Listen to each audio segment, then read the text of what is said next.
Biology ये सिर्फ school की किताबों का एक मजमून नहीं है, नहीं, ये तो एक ऐसी छुपी हुई ताकत है जो हमारी जिंदगी के हर हर पहलू को चला रही है, भले हमें उसका एहसास हो या ना हो। तो आइए देखते हैं कि ये हमारी जिंदगियों में कितना अहम किरदार अदा करती है। अच्छा, एक सवाल है, सुबह की कॉफी और एक जिंदगी बचाने वाली वैक्सीन, इन दोनों में क्या चीज एक जैसी हो सकती है? पहली नजर में तो लगता है कुछ भी नहीं, लेकिन इन दोनों को जो चीज आपस में जोड़ती है ना, वो एक बहुत ही ताकतवर साइंस है। और यही ताल्लुक हमें अपने इर्द गिर्द मौजूद एक छुपी हुई हयातियाती दुनिया की झलक दिखाता है। तो चलें जिंदगी के इस कोड को समझने की कोशिश करते हैं और शुरुआत के लिए बायोलॉजी को एक मजमून समझना छोड़ देते हैं। इसको ऐसे देखें जैसे ये खुद जिंदगी का ऑपरेटिंग सिस्टम है। इसे ऐसे समझें कि बायोलॉजी एक नजर न आने वाली हिदायत की किताब है, एक ऐसा ऑपरेटिंग सिस्टम जो एक नन्हे से बैक्टीरिया से लेकर एक बहुत बड़े देवहैकल दरख्त तक हर चीज को चला रहा है। यही वो बुनियादी उसूल हैं जिन पर पूरी जिंदगी टिकी हुई है। तो सवाल ये है कि ये हिदायत की किताब असल में हमारी मदद कैसे करती है? इसकी सबसे साफ और वाज़ेह मिसाल हमें मिलती है जदीद मेडिसिन में, जहां बायोलॉजी ने सच पूछे तो एक हीरो का किरदार अदा किया है। और ये फर्क देखें, वाकई हैरानकुन है।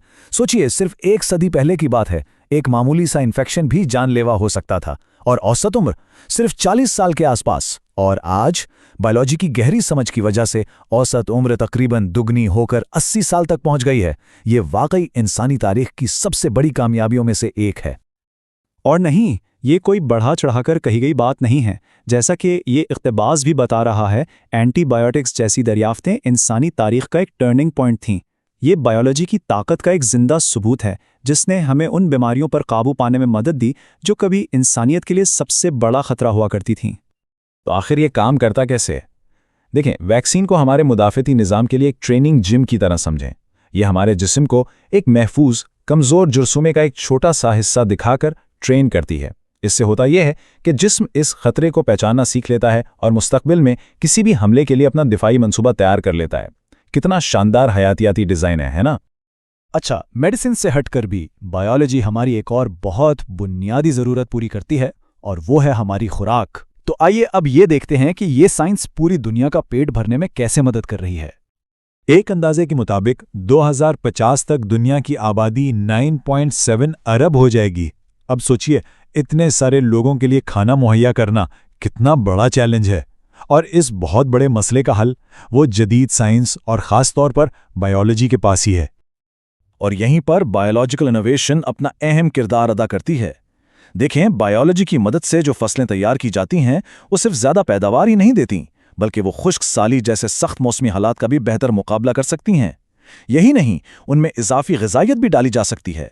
तो आसान लफ्ज़ों में कहें तो बायोलॉजी हमें कम वसाइल में ज़्यादा और बेहतर खुराक उगाने के काबिल बना रही है।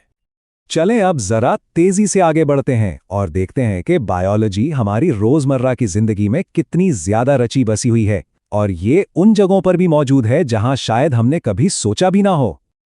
मसलन सुबह की डबल रोटी या ब्रेड को ही ले लें, वो जो इतनी नर्म और फूली भी होती है, वो खमीर यानी यीस्ट नामी एक नन्हे से जानदार की वजह से है। यही वो जानदार है जो एक बायोलॉजिकल प्रोसेस के जरिए आटे को फुलाता है।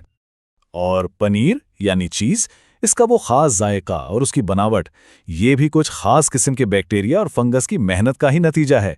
ये सब कमाल इन छोटे छोटे जानदारों का है जिन्हें हम देख भी नहीं सकते।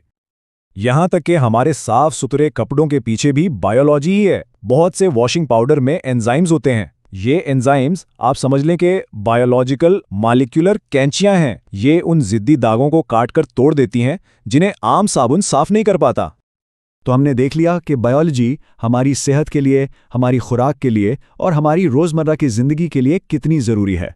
अब चलें आगे की तरफ देखते हैं और ये समझते हैं कि हमारा आने वाला कल इस साइंस से कितना ज़्यादा जुड़ा हुआ है।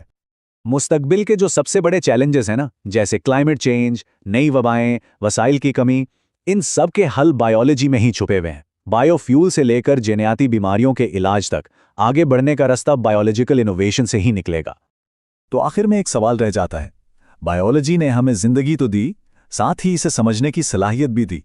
तो अब ये हम पर है कि हम इस इल्म को इस्तेमाल करके अपने लिए और अपनी दुनिया के लिए कैसा मुस्तकबिल बनाते हैं।